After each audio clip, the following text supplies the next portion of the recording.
Hi friends, good morning. நான் உங்கள் அஞ்சலி. இன்றைக்கி நம்ம வீடியோவில் என்ன பார்க்க போகிறோன்னா, ரவா கிச்சடி தான் பார்க்க போகிறோம். அதுக்கு என்னென்ன இன்க்ரீடியன்ட் தேவை அப்படின்னு பார்த்திங்கன்னா, எண்ணெய் ஊற்றிட்டு நெய் பிடிக்குன்றவங்க நெய் ஆட் பண்ணிக்கோங்க. பட்டை, கிராம்பு, ஏலக்காய், லவங்கம், பிரிஞ்சி இலை இதெல்லாம் போட்டு தாளிச்சிட்டு, கருவேப்பிலை, பூண்டு, பச்சை மிளகா, கொஞ்சமாக பொடி பொடியாக நறுக்குன இஞ்சி இது எல்லாமே நம்ம ஆட் பண்ணிக்கணும். ஆட் பண்ணிட்டு நல்லா எண்ணெயில் வதங்கினதுக்கப்புறமா வெங்காயம், அதுக்கு தேவையான அளவு தக்காளி. கிச்சடியில் மெயினாக 2 இன்க்ரீடியன்ட் நீங்கள் யூஸ் பண்ணிக்கலாம். அதிகமாக புளிப்பு இருக்கணும், அப்போ தான் அந்த டேஸ்ட் நல்லாயிருக்கும். ஸோ அதுக்கு தக்காளி 1 எக்ஸ்ட்ரா ஆட் பண்ணுங்கள். இல்லை தக்காளி உங்களுக்கு ஃப்ளேவர் பிடிக்கல அப்படின்போது நீங்கள் லைட்டாக லெமன் பிழிஞ்சிக்கோங்க. பிழிஞ்சு விட்டிங்கன்னா லெமன் கிச்சடி மாதிரி இருக்கும். ஸோ டேஸ்ட்டு சூப்பராக இருக்கும். கிச்சடியில் இந்த 2த்தில் எதுனா ஒன்று நீங்கள் பண்ணிங்கன்னா உங்களுக்கு சூப்பரான கிச்சடி கிடைக்கும்.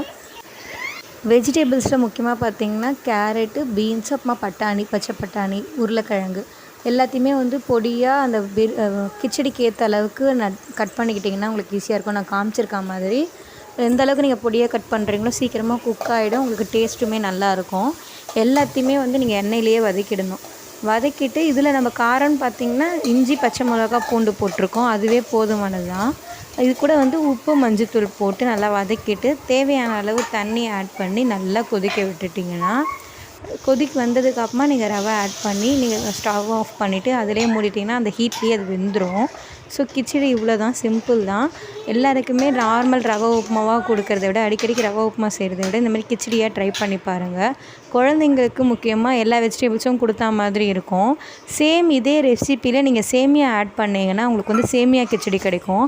அது இன்னமும் பிரியாணி மாதிரி இருக்கும். ஏன்னா சேமியா நீட்டாக உங்களுக்கு பிரியாணி மாதிரி இருக்கிறதுனால உங்களுக்கு சூப்பராகவே கிடைக்கும்.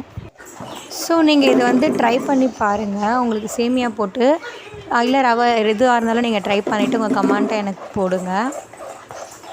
வீடியோ பிடிச்சிருந்தால் லைக் பண்ணுங்கள், ஷேர் பண்ணுங்கள், சப்ஸ்கிரைப் பண்ணுங்கள். தேங்க்யூ.